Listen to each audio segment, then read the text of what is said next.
Like I know you've been really intentional about um, taking on different strategies and things that will allow your content to resonate with a global audience. So could you kind of share with us some of those strategies that you've actually used to help your content to have more of a global appeal?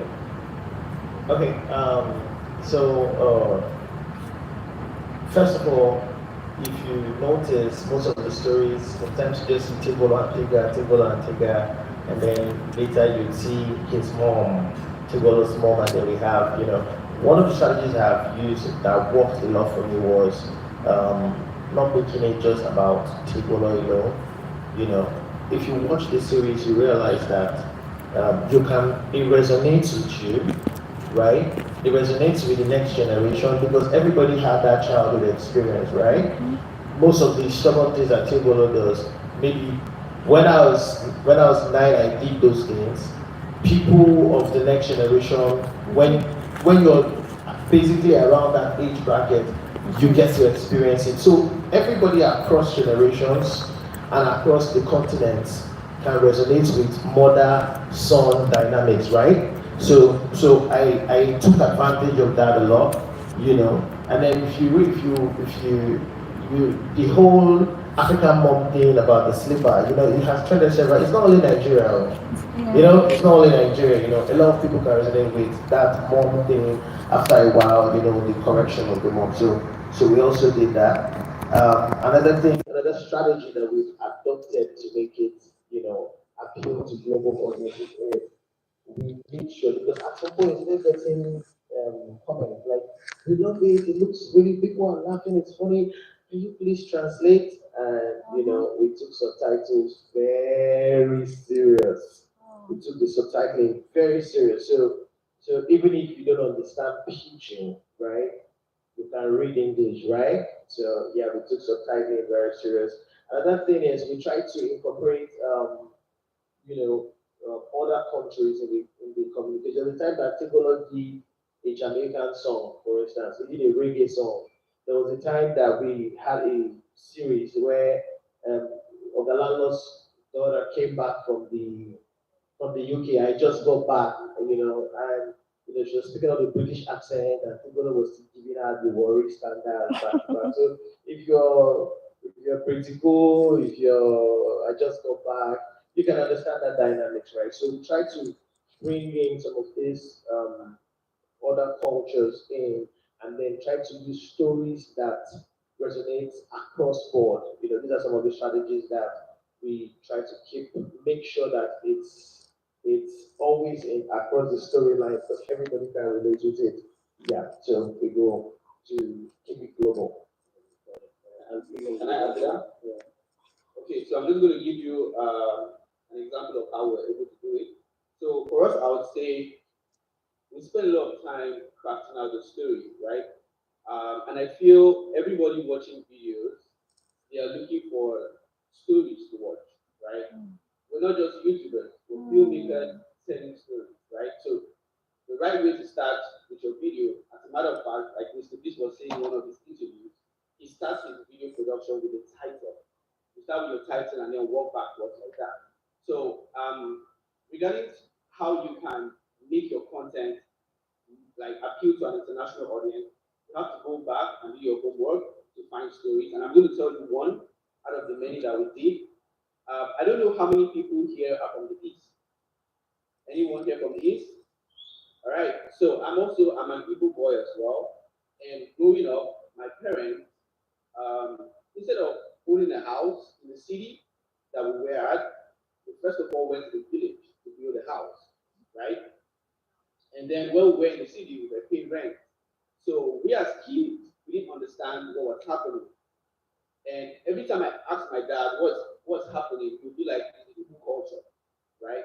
So fast forward now, I'm a creator. I'm like, okay, I want to tell this story, and then I was like, I'm going to set out on a 1 month adventure to the east. I want to understand why the Igbo people would rather build a house in their village first before in the city they are. Now that story I knew had both a local and international audience, but I didn't know how how far the international audience actually do understand. So we went out, we did the filming, a lot of these people would come and say, we live in America and we just spent $1 million to build a village mansion. It was very funny and I need you guys to go check it out. It means Apollonia, which means if you're a wealthy Igbo man, you must build for people to know your wealth exists, you must build in the village first, right? So when we made this story, we had a lot of people in Kenya and South Africa who were like, oh, there's a tribe in our side as well. They almost practice the same thing. In Cameroon, yeah, there's another tribe in Kenya, in South Africa. There's the people in the Congo, they do this. So that was how the story started spreading. And then we had all of these European people coming as well. We got I don't know, people from Europe, they come in and be like, wow, this is interesting. Like, they don't understand how all of because in December, Igbo men would rather want to go back home to spend. As a matter of fact, we're doing a part two for that video. So a lot of people requested. They were like, Steven, you did not complete that story. So now we're going with like a cheap print. We're going to shoot like a proper part two where we're going to explain why the Igbo people love to leave the city to go to their village. So this story is what you can use as an idea whenever you're, crafting out something that is local. Every local person, even beyond the Igbo speaking people, they understood it, but it also appealed to the international audience. And another way we do this as well is, like you mentioned, subtitles. Like, for example, 2 months ago, I got back from Egypt, and Egypt, the first language is Arabic, second language is French. So we knew there is no way an English speaking channel like mine would come and do videos like we have to speak the word. So we started dubbing our videos. So if you click on that video, in a French speaking country, you're going to hear French. If you're in an Arabic speaking country, you're going to hear Arabic. So those are like some of the ways you can use to, as a Nigerian person living here in Nigeria, make your content appeal to the global audience. And that's the only way you can really, really see exponential growth as a creator. So let's maybe take things in a different direction. So obviously we've spoken a little bit about going global, but we also wanted to speak a little bit about the art of collaboration. As a creator, there's so many different types of people that you can collaborate. You might have a team. You're working with people to help put your content together. You have potential brand collaborations. There's potential other creators that you might work with. In Koti's case, sometimes you work with artists as well. So Koti, let's maybe start with you. I'm curious to hear from your point of view, what role has collaboration actually played within your growth as a creator, and how do you actually go about choosing people, the right collaborators that align with your values and your vision as well? I think collaboration for me, obviously, for people that know my YouTube, is kind of the bedrock of how I've kind of grown from one stage to another. However, it was a very, very intentional thing. So I grew up being very, very shy. I was had so much inner boldness. I was very confident in myself, but I couldn't show that confidence outwardly. And so I made it my mission to reach out to people. So, for example, the video I made about trying to find whiskey was me just trying to challenge myself. It was really less about having whiskey and more about me just stepping out of the comfort zone and trying something or trying to work with someone that obviously is here. But I would say this though, I think I was very particular about collaborating with people that I looked up to, and I didn't really focus on collaborating across world, which means collaborate with the people who are in your same field, who are also growing as you're growing. You don't always have to go and target those people will find you. The more you collaborate, you guys can grow together. It's like collaborate across as opposed to trying to aim for the top immediately. You have to kind of take steps. But collaboration is extremely important. Even two people that have a YouTube channel, both of you might have 100 subscribers each, but you might get 20 subscribers from both your channels. That's collaboration. It doesn't have to be so expansive, and that way you kind of grow your community to the point where you reach the point where you're the biggest YouTuber Hi, in the thanks you for world. joining my live So, section. you Thank know, you, thank you, thank you. You're welcome. Yeah, that I hope you're that's a also lot of learning sense, as right? well. And I think Glad to have there's you also with value in me. collaborating because you can Please actually subscribe to my get an YouTube channel insight because you into get to enjoy other more people's of process such and how they content do things. once in So a while. they're not Glad just to have you on collaborating on board. the final outcome. They actually can actually use that as a learning experience. And if you can cross pollinate your audiences in the process, then even better. But again, since we're talking about going global and internationalization and cultural differences, Ajabo, I'm actually interested from your point of view when you embarked on some of these collaborations, are there any sort of cultural differences or creative differences that you've encountered in those collaborations, and how have you actually navigated those challenges? Okay, so first of all, we embody the African culture, and not just on the surface level where we are speaking English. They actually speak pidgin, and AI know they translate pidgin. So, like, we'll try to do some collaboration, especially you mentioned something about dubbing. We tried to take or collaborate with a dubbing company in London to translate Tigolo into 20 different languages, 20 different pages across the world, And the conversation was going very well until it got to the point where I said, wait, does your AI tool translate PG? Sorry, what do you mean by implication? Oh, I broken English, broken. So we now had to re-strategize. Now we're trying to broker that deal with a Nigerian dubbing company that was able to do that, right? So it's also sometimes when I collaborate, I want to still retain the authentic Nigerianness of the content. I don't know if you understand. Like when you were saying something about the Igbo thingy, it just brought something back to me. When you are creating your content, you do not have to lose your identity or what makes you authentic. The world is interested in Africa. Know that and know peace. We've been watching Indian movies from childhood. Some of us now understand language.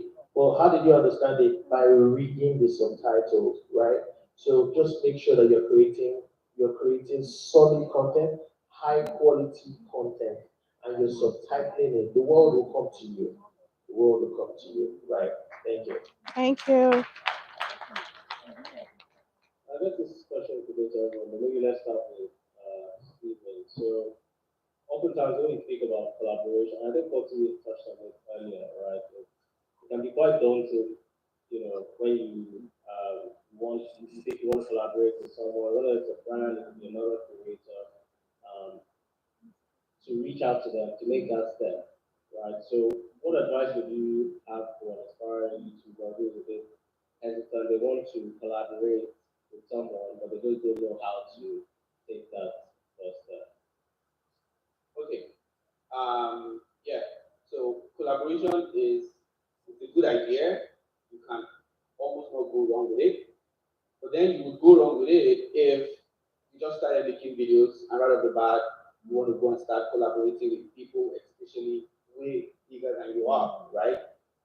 If you send me an email and I look through your channel and I see like you don't have any strong body of work and you want to bring me on, I'm not sure, except I know you personally or somebody introduced me to you. And that's my second point. The first point would be make sure you build yourself a portfolio. And by portfolio, I mean start putting out those videos. The funny thing with YouTube is people don't know. You can do part one, part two, part three, part four, right? I can make reference to so many creators right now that I got that idea from. So in fact, you can do a part one and then the part two could be with somebody else. You can collaborate, right? So first of all, build yourself the portfolio, and then I wouldn't suggest to you to reach out to this person directly, usually this person is like way bigger than you. For example, there's a documentary I did that I haven't published yet about the ski making industry. So when I was going to do that documentary, I needed to sign on board all the biggest ski makers that we all know. My network is not that big enough to reach all of these people. So I said I'll just go to their to the people that they are following. I'll look at how many mutual followers we had, and then I'll reach out to that person. I'll be like, please, can you help me talk to this person? And then even my partner manager as well, my back, I was like, can you introduce and then introduce me to Ashagi, and we did the video. So you can always find a mutual, somebody that you feel knows this person that can introduce you. But I feel the first point, which is building your portfolio, is very, very important. You need to have body of work. And, sometimes you might be lucky these people will reach out to you, but Yes. building your portfolio is pretty much the first thing. And then don't reach out to these people directly. Yeah. If you know somebody, then, I mean, you can shoot your shot, right? But the chances of somebody with 1 million followers seeing your DM is very low, right? Because even the documentary that I have done, that I interviewed some of these very wealthy people, I was introduced to them. And I don't know, that circle, when somebody says, please listen to this person, like when I was going to do a video of Lord, I had to reach out to somebody in America to connect me to him. And it was just like, send him a message now. And I sent him a message now, and then at that time, and then he responded. So build your portfolio and look for somebody who will or you will shoot your shot as point number three. Okay, what about you? Do you have anything to add to that? I think everything Steven said is pretty accurate. The last thing you mentioned was shoot your shots, but that's the first thing me I would do. Because I don't really process things, I just up and do. A lot of things I do are actually pretty, for lack of a better word, stupid, but they work out. So I think if you're a kind of person that can get up and go, if you're like, I want this person, I want Steven in my video. He's here right now, come to the stage, come meet him. Tell him I need you in my video, give me I'll pitch to him immediately. Like the opportunity sometimes creates itself and don't miss it. I'm not somebody that knows how to misuse opportunities. So even if it doesn't go as planned, I would remove even 0.5 from it and make it work. So I think, yeah, shoot your shot, but and take the other thing you said as you know. Yeah, but I think what you said there actually, in terms of, because you're shooting your shot, you said pitch yourself, right? And I think within that, there's an element of understand what value You are you are bringing proposing. to the table, right? In any collaboration, in any walk of life, right? If you're asking for something, you want to present yourself, like what is your unique Selling value points. proposition? What are you? What is, and that person will also benefit from working with you. So I think always starting with that is a good way to increase the chances of that person actually being willing to collaborate as well. I think we'll come back to you, but I want to stay on Stephen for a second. Let's talk about monetization, right?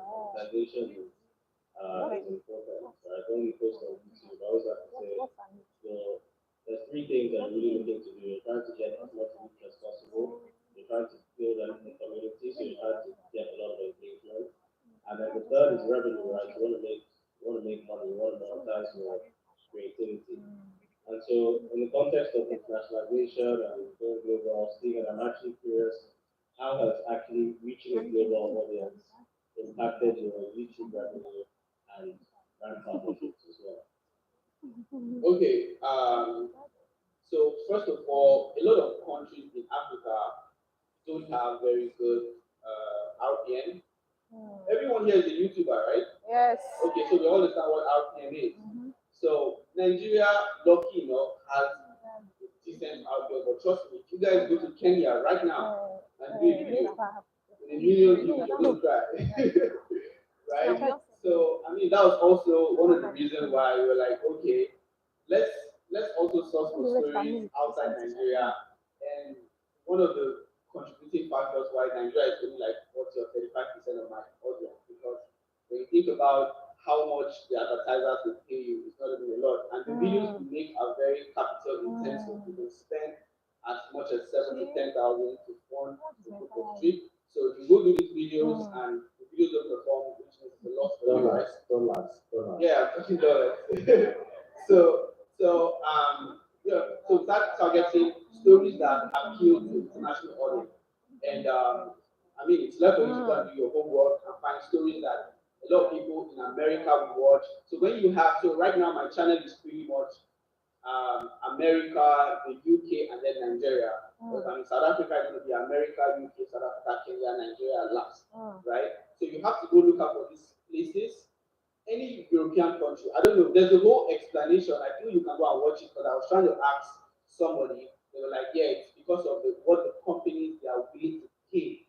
Right? There's a whole explanation. You can go research it for yourself. YouTube has nothing in that. YouTube don't really control. It just depends. It's like supply and demand, right? So for you that want to make money via AdSense, go and find somewhere European or America or anywhere that can watch your video. But I think some of the most successful YouTubers, and I think it's a very good story we will learn, is these people don't depend on their accent, right?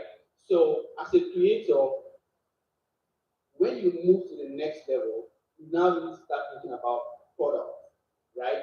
You're out here doing fashion, you're out here doing beauty. There is something extra that you can offer to your audience that they are willing to pay you $1, $2, $5 extra to the already existing content that you're making.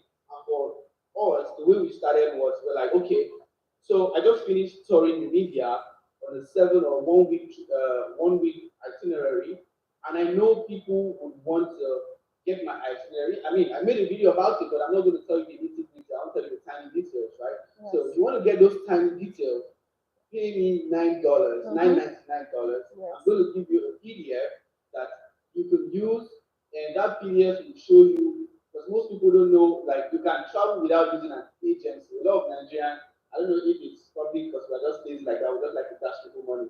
But you can travel by yourself, you can do your own itinerary by yourself, book your flight by yourself. So a travel guide will show you how to do that. And then when we travel to these places, I meet codes, I meet a lot of people, so I also have their numbers just in case when you get to that country, you need somebody who's going to direct you or show you how to book something. You have all of that information in my travel guide, and then I charge $9.99 for it.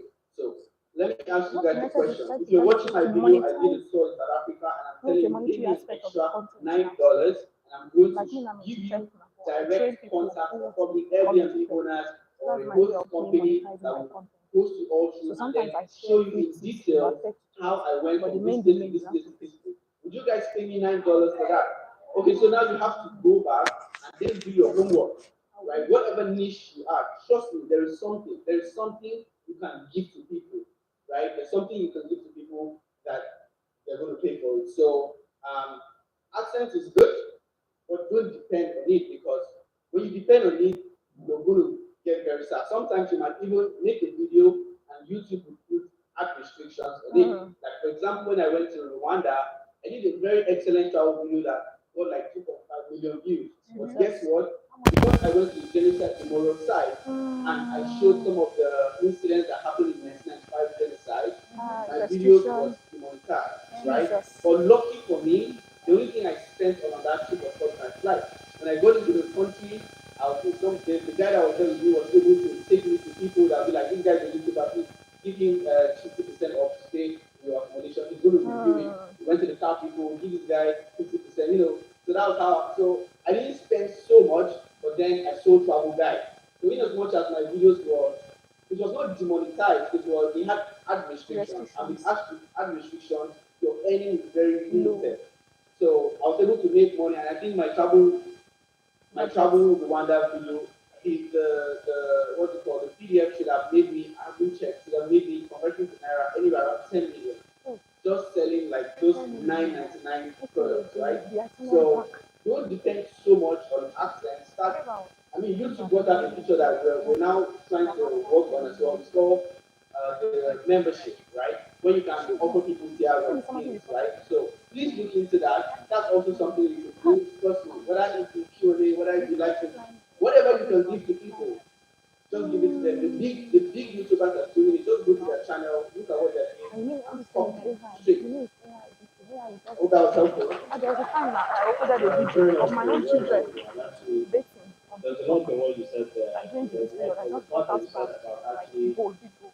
It was creating like ways a that video you but kind because of make your the videos man work as and a get them what funded. So the videos that you make TikTok, with maybe the like Rwandan, I nudity, don't know if whatever, it's the whatever. Rwandan They just government said that you such a thing. mentioned, I found out it was or TikTok. whatever, and incorporating that into the video to say, okay, I'll maybe cover my accommodation But that and time then I I'll bring uploaded more a people video on in it, it place was to doing so Can I before you add know it, something I didn't say?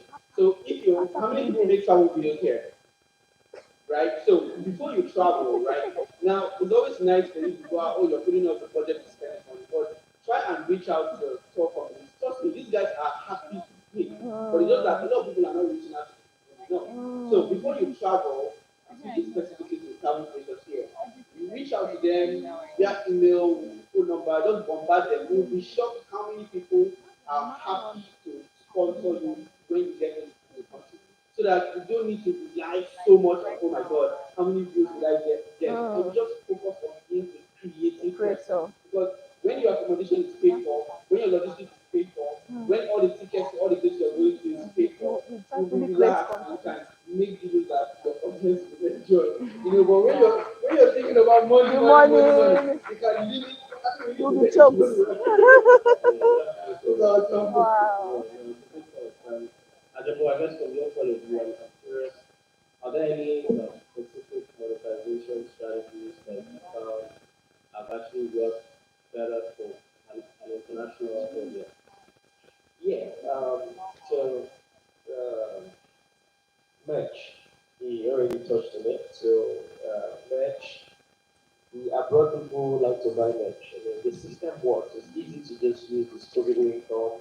You order, they bring it to your doorstep. It's Nigeria that we want to pay on delivery for everything. You can't blame us. Nigeria is why I have to frustrate you. Even the advert, when people watch from abroad, the internet is there, light is there, so they don't used to rush to press skip. My 2 gig. And it's in that hand that the Little video, pays the for money is the ads. advert you watch, not Yes, just not because the the advert content, to the stop advert. skipping. God help us in this country. you know. So, the international audience, and that's why you see these guys rely on YouTube for their Nollywood films right now. They just sit down there and just watch. It's advert time. Let me go get some more popcorn. They just use it to do other things or watch the advert. So that's one. So another thing that works a lot, like I mentioned, merch. Another thing is brand collaboration. That has worked for me a whole lot. Brands just reach out. They want to. YouTube has given you the audience, right? It has given you the audience. Use it. You have to monetize them. Take advantage of. Oh, I have X Y number, and you don't need to wait till you have 1 million subscribers. Oh, I have 1,000 people watching my page, and it's community. It's community. So it means that if you have 1,000 people that really follow you, it means that if you try to sell something to them, you need to get at least 10% of conversion, right? So reach out to the brands if the brands are not reaching out to you. Oh, Jenny and Kenny we barely have 3,000 subscribers, but we already have brands reaching out to us, saying we want to reach out to kids, your direct audience. We want to because I've gone beyond AdSense. There's something I'm doing right now because I waited for AdSense I've waited for 1 year. You know what I started doing? I got the Jenny and Kenny mascots and we wrote to schools and we told them we want to bring digital learning to classrooms. And some schools, like, wow, yeah, we're going to bring kids. So we go with our mascots, go with branded bags, and we go to the schools, and then we put projector, digital projector. We stream from YouTube live, direct from YouTube, and and they watch it, and we post it, and then now brands are saying we want to follow you to the schools because we're trying to reach out to parents of children in Wow. that age bracket. So you see, there's money. The richest YouTubers do not rely on AdSense. That's one thing that you need to. That's for a fact. You must learn how to make those brand deals. You must learn how to sell something. Sell anything, anything. If you don't have what you have, if you don't have something to sell, you can go broker a deal with something. Maybe you do beauty and all. Go to the company. Say, okay, anybody come from me, can you give them a 20% discount or 30% discount? You guys agree, you do your videos, go to social place, you have a 20% discount, but you also have an agreement with them that for every person that comes from you, you get a cut from how much they pay. So there's always a way to monetize your audience other than AdSense. Thank you. Wow. Thank One more you. thing that has worked for me is meet and greet. Meet and greet. Recently, I was in London. I don't finish meeting Caribbean go there. I just posted. Sekola is in London. I would like greet us. Aw. I got a call from Stockholm. And then they set it up. They set up the show once, and they paid us to come. Hello. Hi. Wow. Wisdom. Selfishly, I could ask you a lot more questions, but I think we can open it up to the audience now for Q&A. So, Aka, I'm going to give you the hard job of deciding who's gonna ask a few questions that we can take for Forty, Stephen, and Ajabo. But yeah, please do ask them questions on everything we're speaking All about. right, guys. So we're going to select three people. One for Korti. If you have a question for Korti, let me see your hands up. Just for Korti. Was your hand up from the beginning? What? For Korti, Abby. Hey, I will come to Ajebo now. Jehovah God. God will help us in this country. Korti. Okay. Oh my god. Hi, Coach. Once, which one is? Oh my God. Oh yeah, come and sit down. Take the mic. She's shy. Is it question you want to ask? Hi, Kati. My name is Tosin, and the name of my channel is Tosin Oshibodo. Yes. What do you do on the channel? I create content about education, advocacy, and my life basically. Okay. So, yes. Education about what? Okay, so I recently just graduated from university. So while I was in university, I was like helping people that want to come in and people that already studied. I studied industrial chemistry. So I just help people around because it's not a very popular course. So Put your hands I together for help her, people please. around that. Okay. Okay, so my question for you is you are like the major one of the major people that made me to start a YouTube channel. Aw. And the first video of my YouTube channel is this is a YouTube experiment. But then my question is how are you able to transmit? You're a very unique person by the way. But then sometimes I realize that when I try to create content around probably my personality, as much as people still appreciate that, sometimes some things get lost in transmission. Like what I don't know, but you are able to like make us feel what you are feeling in your head without a lot of things getting lost in transmission. I hope you understand what I say. But you're trying to you are able to help us see what you imagine. So my question is just how are you able to do that? How are you able to do that? Okay, thank you very much for your kind words. So I was going to say when they were speaking about, I'll get to your question, right? So when they were speaking about monetization, that there's two kinds of, well, maybe not two, but two that I know of so far of people on YouTube, and I start out on YouTube. There's the artists, like a real creative artist, and then there's people that are more entrepreneurial, but you also have a creative side, right?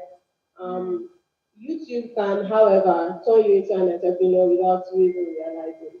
So I think that for me, when I started off, I used to watch Desire for Sudo and Tire, and they used to talk about how much they made on YouTube in 1 week, in 1 month. And when I started making money, it just wasn't matching up to that, but I knew I was posting as consistently as them, and I couldn't understand why until I started to do some research. But the thing they also mentioned, I mean, Ajaban speaking about the power of YouTube is it has given you a platform, right?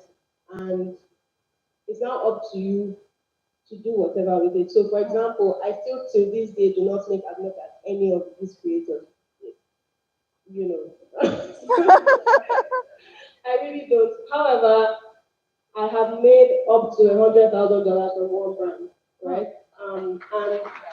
And that's just from just one partnership, and that's like there's many more. So I'm not, I don't, I worry for you that a lot of Nigerian YouTubers get very fixated on Access. RPM and all that. You are the content, this is you. Do you understand? So you have to kind of build on it. Even if, and I, to this day, don't even have as much followers, but I have credibility.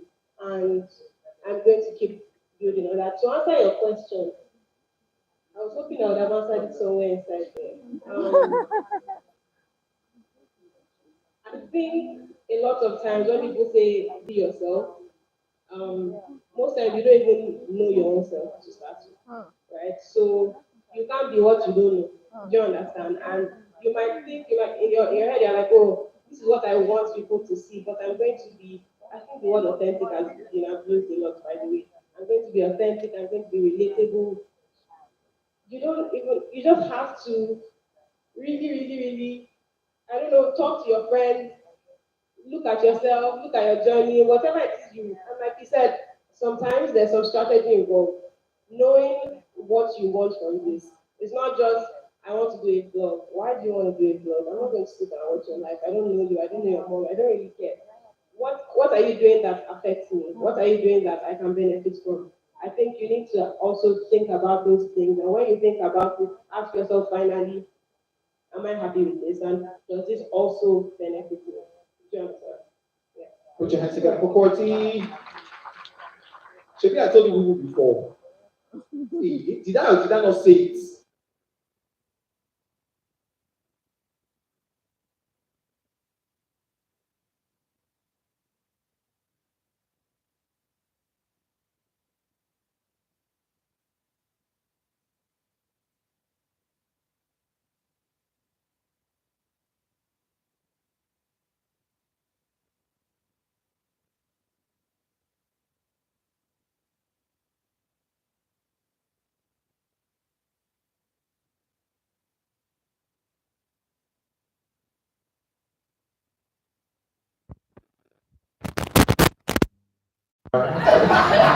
Behave yourself, oh. I know you from GIC. Aside from that, Oh, really? yes. Okay. I have written a cold mail to House of Ajabo about attaching my demo about animation. That's not why I'm here, Sha. I just want to teach you. So I have a suggestion for you. Sorry, send that We mail. talked about dubbing and all. And my colleague and I were like, oh, we have a pool of voices. Hausa, Yoruba, different tribes in Nigeria with House Voice of Academy. It's a training academy for voiceover talent. So you can reach out to us. I can come and give you our email address, after this event, so that you can, use our talent. Yeah. Please put your hands together for this woman here. Please, what's your name? To pair our ropes. Do you have a YouTube channel? Yes, I do. And what is the name of the channel? The Singles Haven. Okay, so you talk about singles. Yes. Swell. Thank you. So now you run an academy for voiceover artists. My grandmaster, our grandmaster does. Okay. But I attended, yes, Okay, I'm a voice awesome. talent.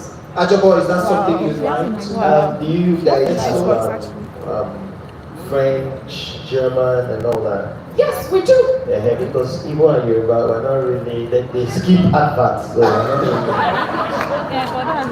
trying to go We global. have other African voices as well. Yeah, that's fine. French, German, we can talk after the show. Alright, no problem. Thank you. Awesome. All right. Final question. I've done this side. Let me come here. Final question for Steven. Sit down. Did I tell you to stand up? Okay, we had 2 females, 1 man. Equality. Good evening, everyone. Good evening. And good evening to the panelists. You're almost done, sir. I want to say a big thank you to Stephen. I've been following your videos from Instagram to YouTube. My name is Frankino. I run a YouTube and create content on real estate. So you can see why I'm interested in your content, because they are quite interesting to watch, and you can be watching for hours without skipping, because of the maneuvering of the drones and the capturing of the cameras and the environment and everything. It's actually nice to watch. And I want to use this opportunity to, formally say I would love to collaborate with you in the spirit of collaboration. I was just going to ask, where is the question? Is it coming? The question is coming. If you send the question, Yes. then ask it. Okay. I want to know how to manage. For us upcomers, it's difficult to actually get people who can collaborate with you, who have quality cameras and quality drones to shoot proper quality videos.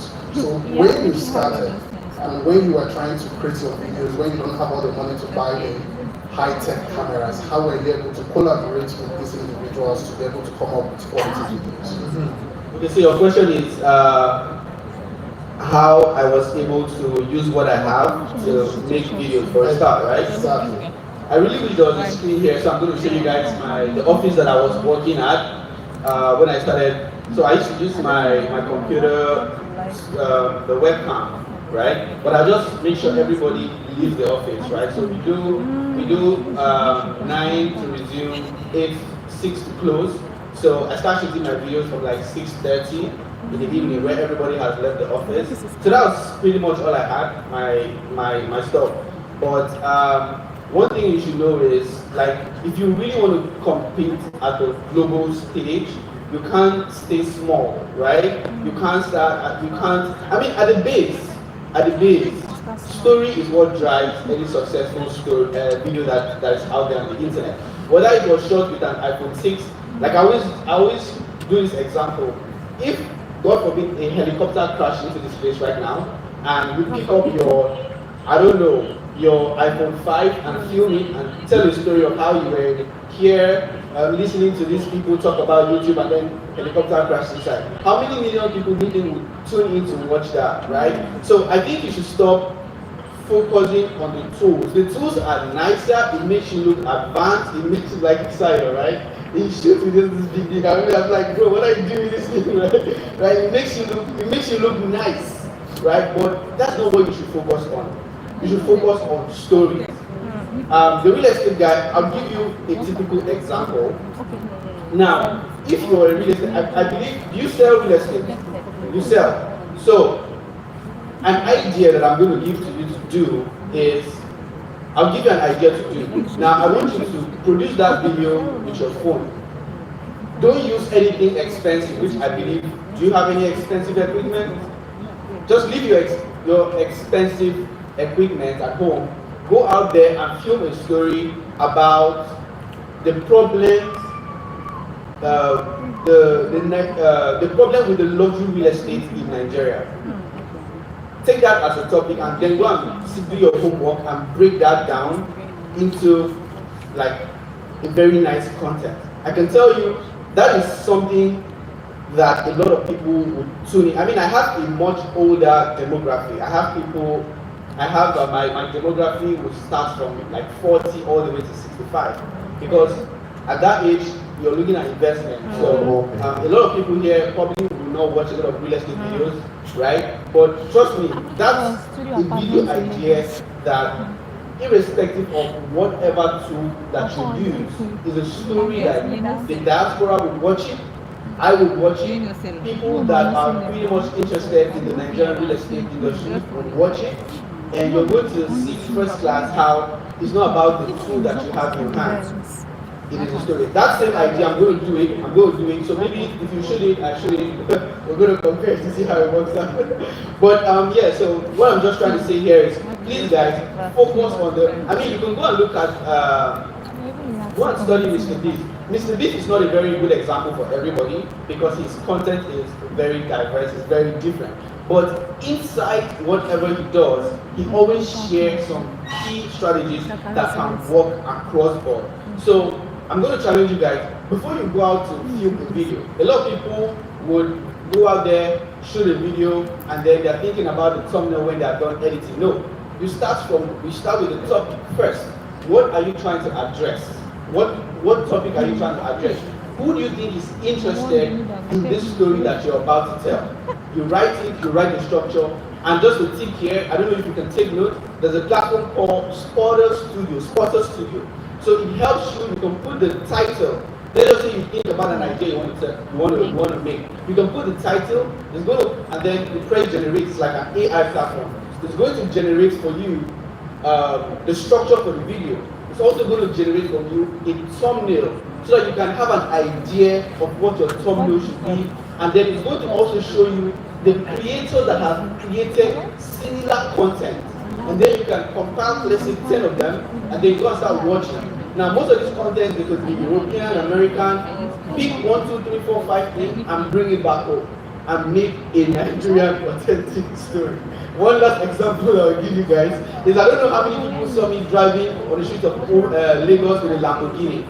Did you see that? Now, that was an idea that I took from an American YouTuber. I was like, Omo, it's kind of new in Nigeria. So I was like, how will people respond to if I pay order for an Uber and I pull up to the Lamborghini? So I was like, that seems like something that a lot of people will want to watch, right? So I exported this content from America because that kind of content is mainstream in America. Not everybody is going to drive their Lamborghini here to that. So the content was all about just making people smile. Because when people get into my car, I make them comfortable, I make them relax. Sometimes they try to pay me, I'll be like, you know what, take the money, go buy yourself something. So that they laugh, we drive, you know. So look out for those content that you can export, bring them here to Lagos and make these videos. I don't know, I was just thinking about it. I hope I made sense. You didn't make sense, you did a master class. Please put your hands together. It's almost time to go. Put your hands together for that, guys. You guys, I know you have more questions. We apologize for running out of time. But it's because it's for you. We're curating it for you.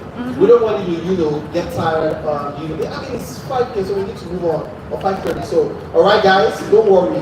You send them emails, reach out to them later. Ajabo, remember, where is that lady? Come. Bring the card now. Yes, Go. bring the card now. Bring it, please. Wow. Be back. Please put your hands together for me, back. 1 second, please. Is there anybody that know how to shoot their shot? Please open your phone and subscribe to Jenny. Straight up. Okay, It's a new channel. let's take it up. 50 subscribers, so it's mad, amazing. J-E-N-I and K-E-N-I. Open your phone now. Oh, yeah, subscribe. Let me tell you something. Subscribe now. And don't skip ad though. Okay.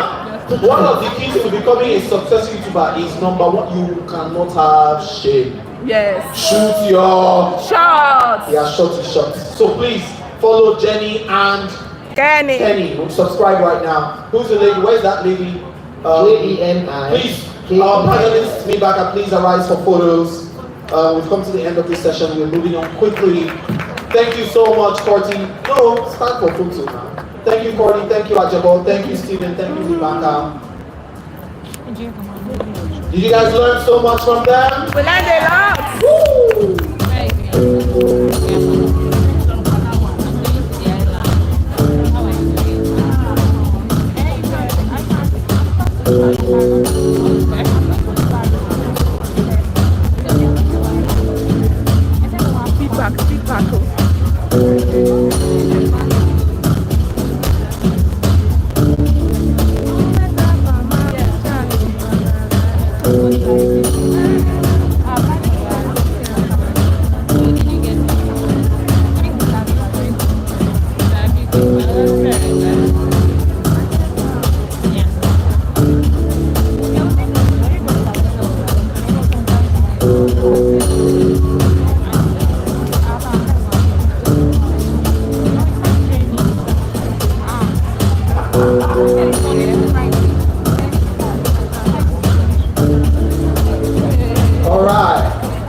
last segment of today's program for you guys.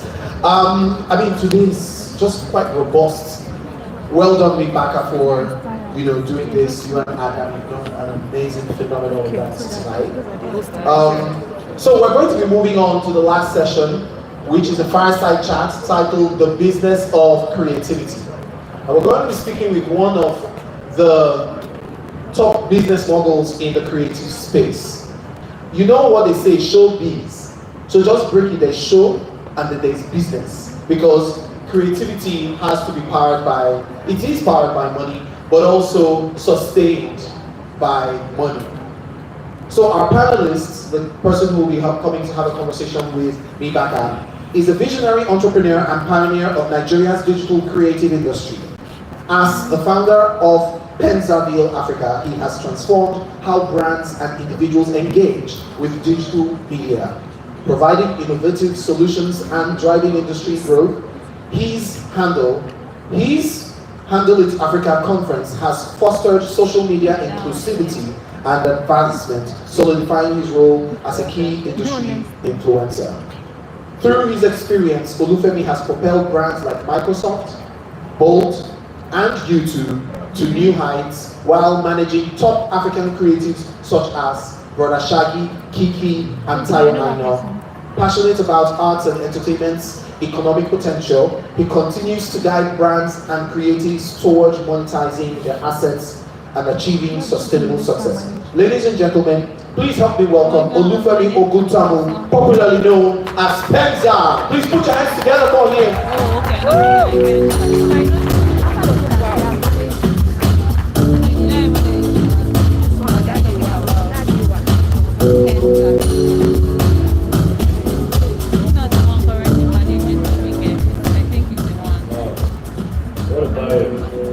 What an introduction. Let's start again. We started the last conversation from starting at the beginning with the origin story, right? And we started actually every conversation today with that. But I want to take a little bit of a different spin on it, right? In terms of your vision, right? Your vision when you were just getting started. And what's clear from your bio and from what you've done is that really you recognize the untapped potential of Nigeria's digital creative space very early on. And so what I'm curious to know is actually what inspired you to venture into this field, and how did you actually identify this at that time as a future growth area? Okay, good afternoon, everyone. Good afternoon, sir. Good afternoon. I'm sure you guys have been there since morning.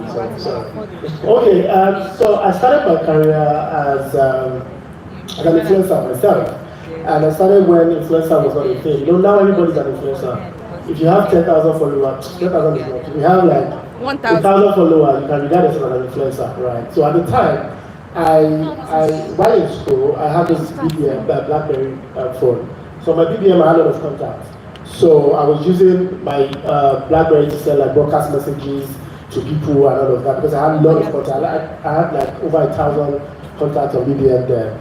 That was how I started because I didn't even know it was regarded as anything. I was just doing my thing. And when people came to me to say, "Oh, Benza, we want you to help us spread this news. We want you to help us. We're doing this faculty dinner. Help us send messages with your platform." And I'm like, okay, great. Then with that, I realized that there was a value that I had that people were coming for. So I started to charge. That was how I started. So from there, I moved to major social media platforms and all of that.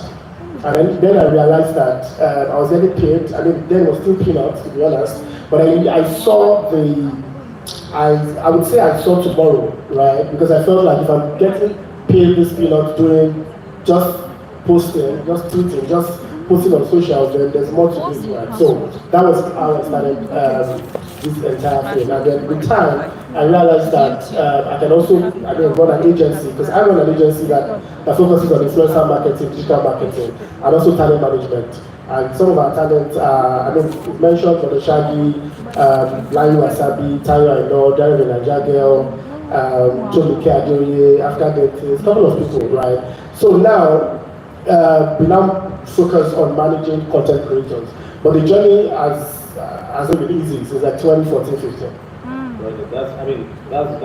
You actually took the words out of my mouth there, because it's like, what I'm hearing is that you've gone through different stages and phases, right? You started as a creator yourself, and I think the bridge that a lot of people struggle to cross is, how do you go from being just a creator to actually being a business person? How do you monetize your creativity?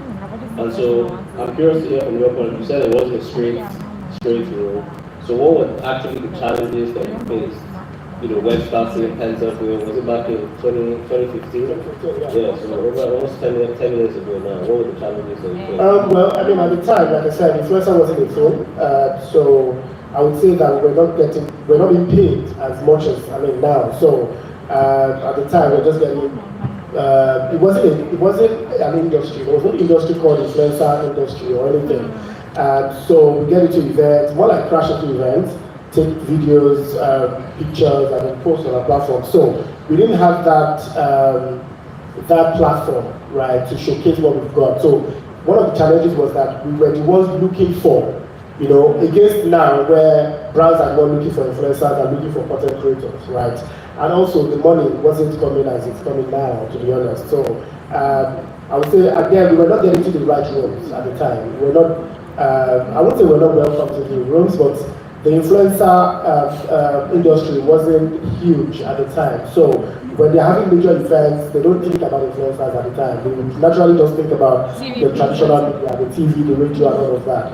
And even blogging too wasn't very huge when we started. So those are the few challenges that we got. And then when I started running an agency, I was very particular about content creators creating genuine content and creating content that would stand the test of time.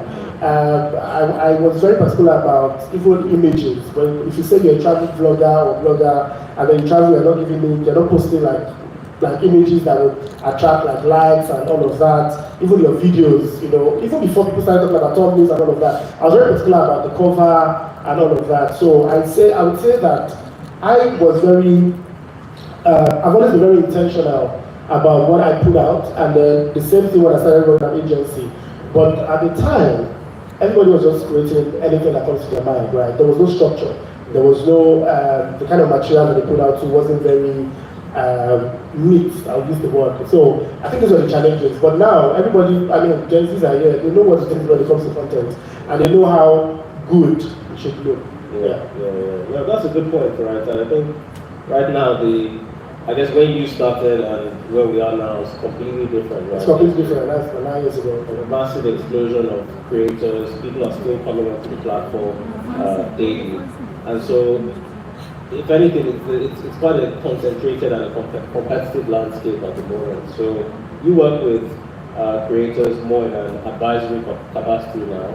So, what advice would you give to some aspiring creators who are just beginning their journey, I think the early stages of their journey? How do they build a brand identity that stands out in this competitive landscape? So first thing I would say to you is that you need to, I'm sure that you've heard, because the panel session, I was part of it, and so I heard a lot of things that they said. But again, I would say to you that you need to have your own unique voice, your unique selling point. What makes you different from other creators? When I started managing Borashadi in 2017. And at the time, he was doing different kind of content. He was creating, he was doing Akoni, doing all sorts of content. And then he tried the street urchin character, which was Brother Shaggy. And then it became viral. And that made it very unique, because again, at the time, nobody was doing that kind of content. Everybody wanted, maybe I would use the word fresh content or whatever. So he started doing, playing the role of Admiral. But again, whoever has met Rashad there would know that he's a very different persona. He has a very different persona rather than compared to the character that he's playing. So, but over time, he has genuinely and consistently made you guys believe that this is who he is, right? And he made him stand out. Same thing with other content creators that we manage, like Lai Wasabi, for example. When we brought him from Oshogun to Lagos, we had to tell him that he should focus on the law. Right? Because there were other characters he was doing. He was doing GSC, he was doing Officer, he was doing different characters. He was even doing those characters that were weak, that were acting like woman, and he told him, he said, the law was what made it unique. And again, he studied law, and the kind of ways that he was, playing the character was so different. So we told him to just focus on that. So first thing is, you need to look at the industry that you play in. You need to find your niche, and you need to stay focused on that. And also, you need to be very consistent. I'm sure you've heard that over and over. But consistency is very key. Because it gets to some point that you're posting your content on YouTube, but you're not getting likes enough, you're not getting views, you're not getting enough money, right? But I think that you need to, first of all, pick your passion. It is what you like to do, whether or not there is money.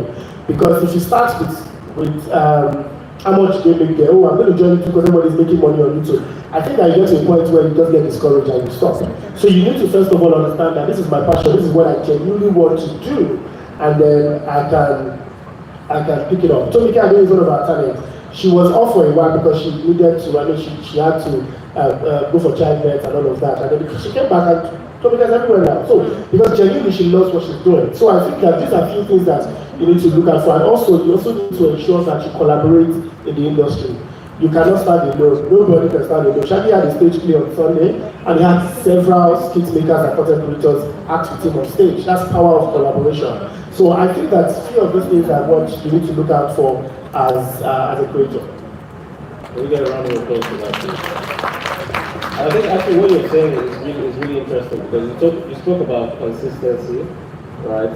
But not necessarily. We often hear consistency framed in the context of uploading more videos on the platform. But what you're also saying is consistency to build a brand identity, right? To reinforce that brand identity, and that's how people. This is who you are. So, for example, if you look at Dario the Kitchen Lover, right? A lot of people have been doing cooking content, right, on YouTube for a while. But she came from another angle, and the angle she came in from was that, you know what, you guys are cooking, no problem, but I want to show you where the food is made. I want to show you the kitchen, right? Yes. So that is why she started, a page, right, a channel. And if you look at her content, you can tell that much more than the food, she's also particular about the space. Yes. That is why if you look at, she recently just launched our own kitchen, and you can see the intentionality in it. So over time, you need to constantly reinforce who you are, because that's what makes you different.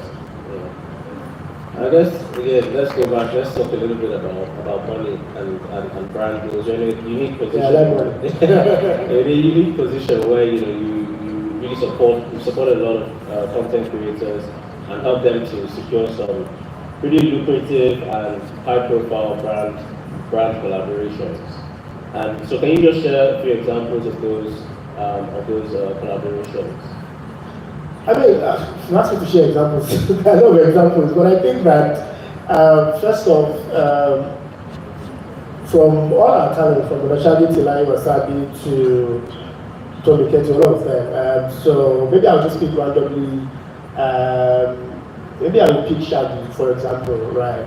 So for Shaggy, Shaggy currently is like the most signed ambassador, right, to several brands in the industry at the moment. He's got brands in almost all the industry, right? But what I'm very particular about has been that he's not just an ambassador to any brand, he's an ambassador to brands that fit into the character that he plays. So for example, if you look at Bedkin, I'm not doing promo here, but Bedkin, Shaggy is that street guy that you can sell to people on the street to say, you know what, come and play Bedkin for Shaggy, right? If you look at Odogu Bitters, same thing. If you look at Predator Energy Drink, Shaggy is that energetic guy that is very energetic even in his content and all of that. And Predator Energy Drink is an energy drink. So if you look at this, was consistent brand ambassadors for years now. They've been engaging him since like 2019. Wow. And the reason why he's ambassador to grow is because he's got a huge fan base across Nigeria. So Shaggy is not just across board. So for somebody like that, we walk into the room and have conversations with the brand and explain to them that, you know what, we know that you might need a brand ambassador, but this guy is the perfect fit for you. You know, so we show you start, show you the back end, and explain to you why both brands would align. Same thing with Lai Wasabi. Currently is the ambassador to MTN Momo. Same thing, right? And if you look at Lai Wasabi's content, you can tell that most of his content are very cerebral because Lai Wasabi is very cerebral with his content. Yeah. So the kind of brands that approach him are like fintechs, like banks, like serious brands, right? That's not to say that some brands are serious, but again, we are very particular about the brands that you work with or you align with, or the partnerships that we secure. So for me, all the deals that we've signed for our brand ambassadors, for our talent rather, I would say that they are very in sync with that. Yeah. So yeah. And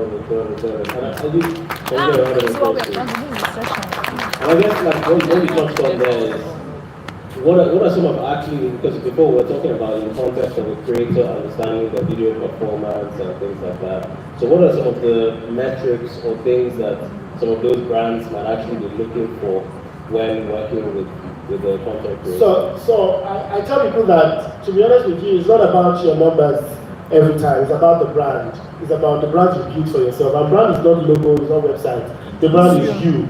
And then over time, over the period of time, you would have built a certain brand identity for yourself. And then this is what the brands will look out for. Coty was saying here how she's making a lot of money, right? We're in London, was it like 3 months ago with Thames, and we were in the same room with Thames, Coty, I was relying on something. We took him there for a media talk, right? Now, Coty gets into some rooms and you wonder, how did she get here? It's not like she has most of it, right? But again, she's built a brand for herself that people want to align with.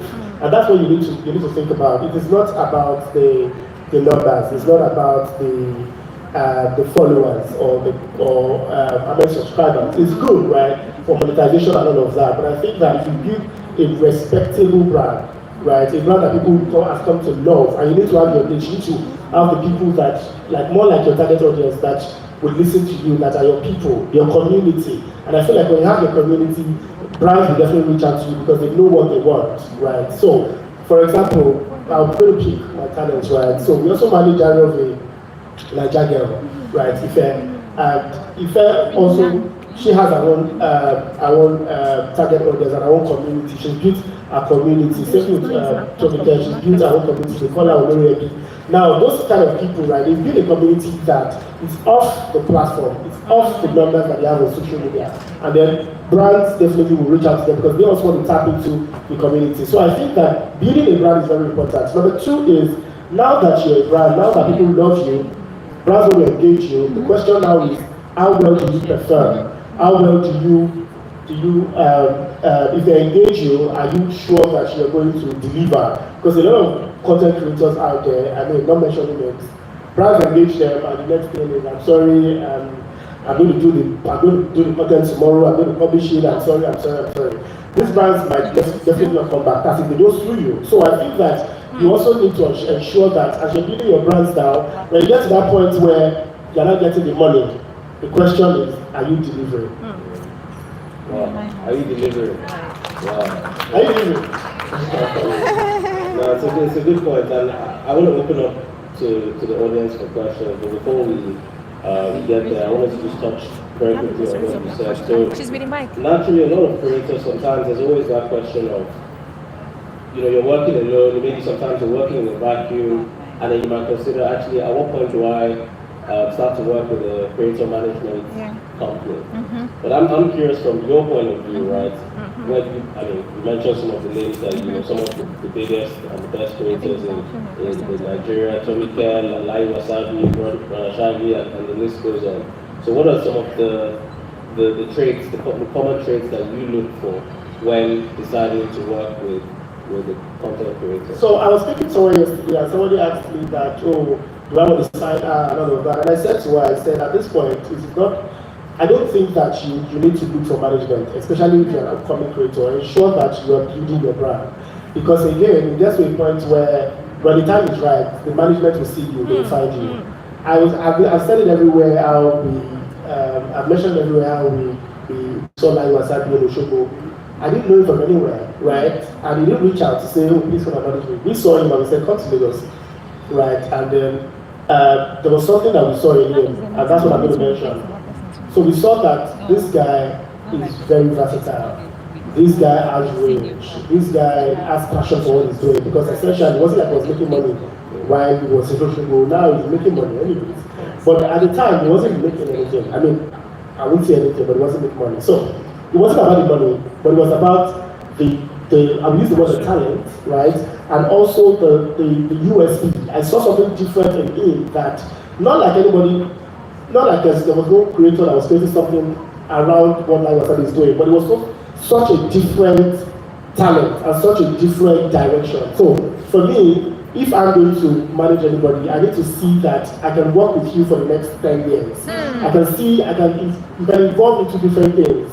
Because much more than you're creating content for Instagram, you're creating content for YouTube and all of that, the question now is what happens in the next 5 years? 5 years is even long. In the next 1 year or 2 years, when maybe you blow and then it drops. What happens, right? So I need to see that you have the range to evolve into different things. So that's number 2, right? Number 3 is I'm very careful managing people that think that they've arrived. So I've got content creators that come to me and say, I've done this by myself, so I know that if I come to you, people will do more, so please what can you do for me? You know, I've done all of this, and I'm like, continue doing all of that. Right? I work with people who are humble, who literally just say, this is me, how can we work together? So those are a few things that we look out for, and then I also need to see the power of, I think I've mentioned, I think that's what it is basically. You just give me a vibe of somebody that can evolve into different things. Someone that can twist, and can change, and you can also listen, to be honest, because if you're having power talks with them, they can't be too captain in the ship. So for me, first of all, everybody has talent. Everybody is a creative. I'm a creative, you're creative. But I need to see something that people are not seeing. And I need to bring that out. When we went to the UK for media tour with Lion, even me, I was amazed because I knew that he had UK audience, but I didn't know it was that huge. We got into London, and this guy was speaking British. And I'm like, from Oshogo, how? But what I saw in Lion before I brought it to Lagos was what he showed me in the UK. I saw that range that this guy is made to be a superstar beyond the shores of Nigeria. So when we went to UK, we were doing a podcast and all of that, and I was speaking British. They were asking him, like British guys were asking him, have you been here before? He said, no, this is the first trip out of Nigeria. Wow! You know, but I saw that, he knew their songs, he knew their artists, he knew all of these things. I never met him before he came to Lagos, but I saw that this guy was deep. I saw the depth. That's why we also tried to get him on TEDx platforms, speaking engagement and all that, because I could see that much more than being a skit maker or content creator, there was much more. So for me, that is what I look out for. And also, like I mentioned, don't be money, if you are too money driven, we'll be fine. Because you'll make the money. But if you are too, if you come to me and say, hey, so how much? Don't worry, just Alright, can we give another round of applause?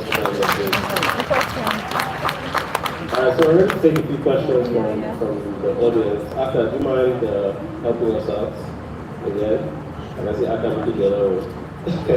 Aka, can we get a few questions from the audience, please? Does anyone have a question for Fanta? Yes. I think there's one over there. Oh, thank you. Let's start over there first. Three questions. Elsa, how many questions? I don't know. You should do 2. No, more. 1. 3. Okay. Good evening, gentlemen. And thanks for this opportunity. I'm Olawumi Olorunkoya. So my question is, it's just about 2 folds. 1, is it good to say no? Then, to follow up, how best to what? To say no to, let me just, that's what I'm saying, it's simple, let me just take second one. So, how best can you say no to a brand or YouTuber which can dent your brand? You just answered the question. It can dent Your brand. Which can dent, It can dent Your brand. Baba. So I don't understand this question. So that's already answered. It can dent your brand. Say No. So guys, hold on. You need to respect your brand. Say no. Let me just respond to that. A couple of times I've had brands reach out to us that they want to sign one of our talents and an ambassador and all of that. And the first thing we do is to go do research about the brand. Regardless of how much they want to offer, look at the brand. I'm sorry, there are some brands that we do research, like deep research. For example, property brands. We'll do deep research because eventually if there is your face to sell the brand, and then people buy land and buy houses, and they don't see it, you are so, right? So your face is affiliated to the brand already. So, bro, if you already have that feeling, whether you have the feeling or not, do your research. That's it. But I think what he's asking for is how to say the name. What is the best thing to say? Maybe you say nerd. There are different ways to say no, but I think that what we do is we literally just let you know that, oh, for now, we are not open to this, that's it. Oh, for now, maybe later, for now. And for real, we've had a lot of for now that later is featured. It might happen, yeah. So, but never say, no, I'll try it. Don't say that here. Yeah. Awesome. All right. Next. Hi, Yes. I'm here. See this lady. Hello everyone, my name is Didaya Adeloye. I'm a skincare creator, and of course, you have to find a guy doing skincare. Yes, your skin is actually glowing. Thank you very much for that. So even if you find a guy doing skincare, it's actually acting feminine, which is not what I want. Yes. Exactly. So I'm creatively talented. So I want to ask that, what strategies can I use to, get brands to collaborate with me? Because I'm telling you for a fact, I'm creatively talented. When you check the kind of video I do for skincare brands, what channel? What is the name of your YouTube channel? Dedayo Adeloye. Dedayo Adeloye. So I've actually tried to, work with brands and they feel like they don't want to work with me. But when I do a test one of their products, I shoot the videos just like as if you're watching a TV ad. That is the style of what I'm doing. So what sort of things I can use to approach brands? Get to work with me. Okay, so sorry, Benza, before we even jump in there, I just want to speak on your channel. I'm seeing, these kid crackers, and then acting monologues. So maybe you need to niche more, and brands, that's what you're about. Do you understand what I'm saying? First, like literally just begin and just like you're opening biscuits. You are doing, so when you're choosing brands, it should be brands that resonate with what you want to be about. And then I want to say something. So I don't know if anybody has asked that question before I go here, right? But let me just tell you that. So one of the problems that content creators, upcoming content creators have is that they're creating content in one industry, right? And then tomorrow they wake up in another passion. And they say, okay, let me create something else, the same page or different pages. What I would tell you is that you need to grow your channel or your page to a certain level where people get to know that this is what you do. Okay. Now, whatever passion that you have that is different from what you're doing, I would advise you find a way to bring it into the same content direction that you have, right? So that again, eventually we can see that this guy is what he does. So, for example, Tayo I know is a travel blogger, right? Yes. And imagine tomorrow he wants to talk about some sneakers, right? New Balance or something. He has to integrate that content into the travel, saying that, oh, this is what I use whenever I travel, oh, I wear this, blah, blah, blah. You know what I'm saying? Yes. So there has to be a way you can integrate it. Don't just say, tomorrow I'm starting another conversation, I'm starting some, because it's channel now, so I can do different things. People get confused, right? Today I'm talking about Big Brother, tomorrow I'm talking about something else. At some point, you just lose your subscribers. So I think that you need to just stay on your game. That's why you need to niche down. It doesn't mean that you cannot spread out, but ensure that it's still around the same industry. So find how you can use biscuit for your skin. Last question. Hello, good afternoon, sir. My name is Sandra Lebayo, and my unique selling point is actually I'm very energetic and I don't get tired easily. I'm a very, very happy person. What's the name of your channel? Sandra Lebayo. What do you do on the channel? That's you share energy. No, I'm telling you that my unique selling point is I'm very energetic. Do you post content on the channel? I post content on the channel. About what? Okay, about my lifestyle. I'm trying to create a question. Yes, continue. Alright, so, sir, my unique selling point is I'm energetic and I'm a very, very happy person. So, and I get comments a lot that, oh, I see a small token in you. So, as a manager, you that manage to care. So I currently have 2,000 followers on my YouTube. Sorry, on my Instagram and all that. But I have a community on WhatsApp, and at 2020 I had about 10,000 contacts. But I don't know how to manage it then, so I lost it. So right now, can you give me like a strategy, a step, some certain tips that you think I can do to a small me, like a small creator? What are the strategies you think you can give us? As somebody that I've lost an audience before and tried to bring it back. Wow. Thank you. Okay, you know what? I think your question, I need to break it down as well. And I need to see your channel. Do you know what I'm saying? I need to see the kind of content you're posting. So I cannot just give you generic response. So maybe when we are done here, I can see you. Right? But I mean, your question is... It's a lifestyle, currently. You don't need to explain. They said they will see you in private. You are saying, will you sit down? Sorry. I don't want to meet you in private. Is that not better? Alright, thank you. Put your hands together for her, please. Thank you so much. Energy. What are not here? What is attention? Yes, it's all about lifestyle and energy. please put your hands together for everyone that's participated and asking questions, and to our panelists, Tessa and to me back up. Please put your hands together for that.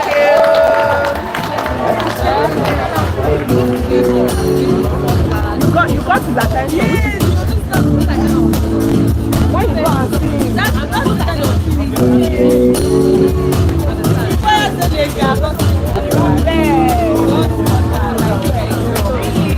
see, when you get to ask for contact, then try and get a time to come and see personally. Ask for his contact. And when I come and see you, maybe you're in Lagos. He's in Lagos, so find time.